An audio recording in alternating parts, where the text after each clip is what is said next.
राधे राधे।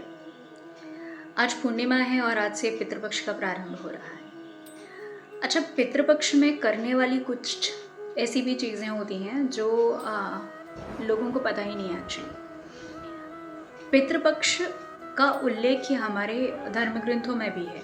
जैसे अगर आप देखेंगे तो भगवत महापुराण में भी इसका उल्लेख है, ब्रह्मवैवर्त पुराण में भी इसका उल्लेख है, यहाँ तक कि महाभारत में भी इसका उल्लेख है।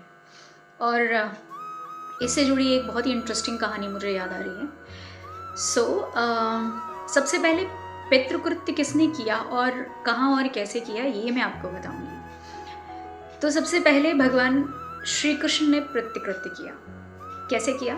भगवान श्री कृष्ण जब श्राद्ध पक्ष में गंधमादन पर्वत पर जाकर श्री बद्रिका आश्रम में पितृकृत्य कर रहे थे, तो भगवान को ये करते हुए देखकर उससे पहले मैं आपको बता दूं कि गंधमादन पर्वत है कहाँ। गंधमादन पर्वत है जहाँ पर श्री बद्रीनाथ भगवान, श्री बद्रीनाथ नारायण विराजमान है। वो गंधमादन पर्वत है और उसकी शिखर पर जो स्थित है उसे बद्रिकाश्रम कहते हैं, जहाँ पर भगवान श्री कृष्ण जाकर पितृकृत्य कर रहे थे। और भगवान श्री कृष्ण को एक करते देखकर नारद जी को बड़ा कौतूहल हुआ। उनको लगा कि मतलब ये हो क्या रहा है एग्जैक्टली, भगवान कर क्या रहे हैं। उन्होंने तो किसी देवी देवता का आह्वान भी नहीं किया और वो ये कैसी पूजा कर रहे हैं, ये क्या है। तो पहुंच गए वो और बोलते हैं भगवान श्री कृष्ण से कि प्रभु आप एग्जैक्टली क्या कर रहे हैं, आप मुझे बताइए, क्योंकि मुझे समझ नहीं आ रहा कि आप क्या कर रहे हैं। तो भगवान श्री कृष्ण ने कहा, मैं अभी श्राद्ध पक्ष है और मैं पितृकृत्य कर रहा हूँ। अब नारद जी ने फिर से पूछा कि पितृकृत्य क्या होता है और इसको करने का लाभ क्या है और ये आप क्यों कर रहे हैं, और उससे भी इम्पोर्टेंट ये कि आपके पितर कौन है।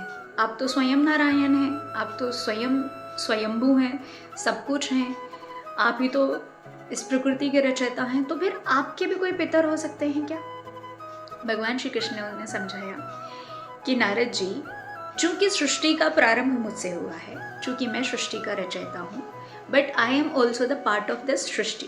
ओके, तो मैं ही खुद का पिता में हूँ, मैं ही खुद का माता में हूँ, मैं ही खुद का वृद्ध पिता में हूँ, वृद्ध माता में हूँ। तो इन शॉर्ट मैं ही खुद का पूर्वज हूँ और मेरा गोत्र है अच्युत।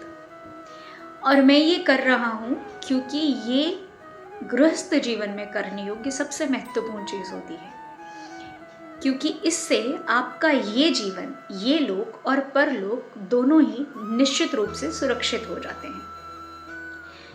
अब यहाँ प्रश्न ये उठता है कि बहुत सारे लोग जो पितृकृत्य करते हैं उनको ये नहीं पता कि उनका गोत्र क्या है, या मान लीजिए किसी कारणवश उन्हें उसकी विस्मृति हो गई है, या उन्हें सही ज्ञात नहीं है, या उन्हें कुछ भी डाउट है, तो वो अच्युत गोत्र से ये आह्वान कर सकते हैं। क्योंकि भगवान श्री कृष्ण ने कहा कि प्रत्येक प्राणी जो मुझसे उत्पन्न हुआ है और अंततः मुझ में आकर समाहित हो जाएगा, उन सभी का गोत्र अच्युत ही होता है।